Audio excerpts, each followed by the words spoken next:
Chairman. Thank you, Senator King. Senator Cotton, please.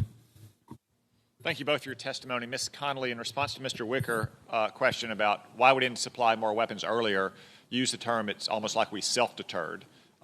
So it sounds like you're saying we didn't provide weapons to Ukraine earlier because we're afraid it might provoke Vladimir Putin to invade. Yes, that's what I meant. That doesn't seem so smart anymore, I would submit. Let's look at what we can do now. Mr. Zakheim used to talk about providing intelligence to allow the Ukrainian army to strike Russian troops. It could come in a lot of different forms. It could be overhead intelligence. It could be signals intelligence. It could just be a Ukrainian who's working with Americans who says, I see Russian troops sleeping in the open. Where do you think the approval authority for sharing that intelligence with the Ukrainian army should rest? Should it be close to the Ukrainian army on the front lines, or should it be at, say, the White House? When it comes to operational matters, I would generally recommend that you delegate that authority close as you can to the operational line. One lesson of Iraq and Afghanistan is you don't want to have what we called the 5,000-mile screwdriver operating in the White House, right? Yes, sir. So you don't want lawyers and professors at the National Security Council making decisions about whether we can share actionable intelligence. As a lawyer, I would agree with that. You mentioned BP and Shell, their commendable decisions to withdraw from their Russian oil and gas efforts. Unfortunately, we have not taken the step of sanctioning Russian oil and gas exports. I think we should do that. But two-thirds of Russian oil ships by sea.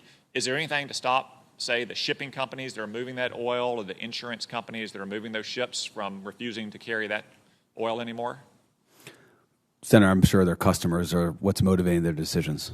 If you were advising their corporate executives and their board about the reputational risk that caused BP and Shell to make those decisions, might you encourage them to think about stopping carrying that oil? Yes, Senator. I think I would too. We're isolating Russia diplomatically, financially, economically, except in Vienna, where we're still sitting down with Russian diplomats to negotiate a dangerous nuclear deal with Iran. Mr. Zakheim, what kind of signal do you think that sends to Vladimir Putin about our seriousness to isolate him in the long run? It's a mixed message that undermines what we're trying to accomplish in Ukraine and preserve peace in Europe. I would agree. We also are trying to help Europe find ways to diversify its energy sources away from Russia. Do you think partners in the Persian Gulf, like Saudi Arabia and the United Arab Emirates and Qatar and Kuwait, are enthusiastic about helping us solve that problem in Europe at the same time when we're negotiating with Iran to give them hundreds of billions of dollars to continue their reign of terror across the Middle East? No, Senator, and to me, the notion that somehow we're going to rely on Iranian production to help us with energy needs fails to learn anything from the past, and specifically the immediate past in Russia.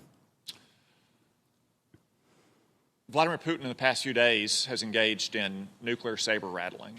It's not surprising. It's a playbook that the Russians have run for decades.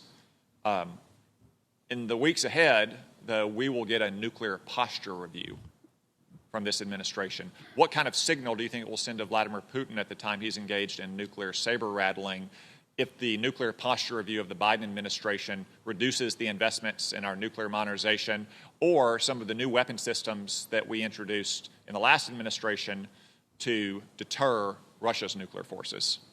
Senator, I'm hopeful that the nuclear posture review will have a robust support policy as well as funding for the triad, as well as the type of new capabilities or reintroducing capabilities in terms of intermediate range missiles with nuclear capability. And I really hope that the Biden administration walks away from any inclination towards a no first use policy. I'm very hopeful of that as well. We will see.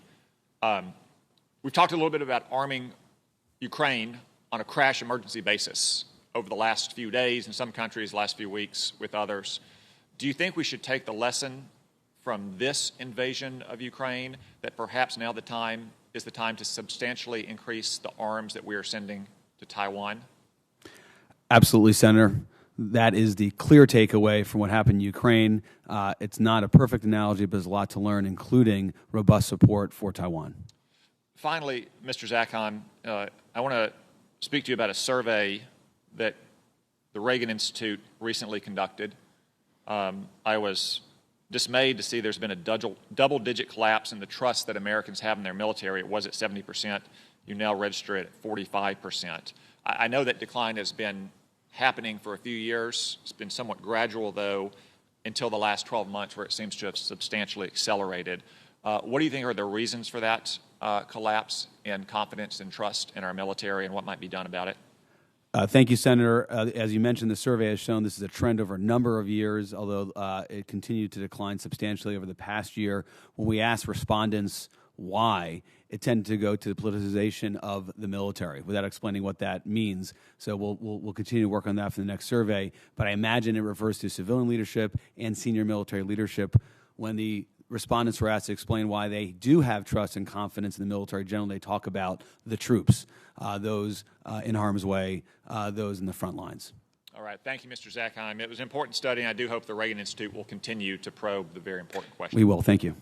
Thank you. Senator Carton. Senator Rosen, please.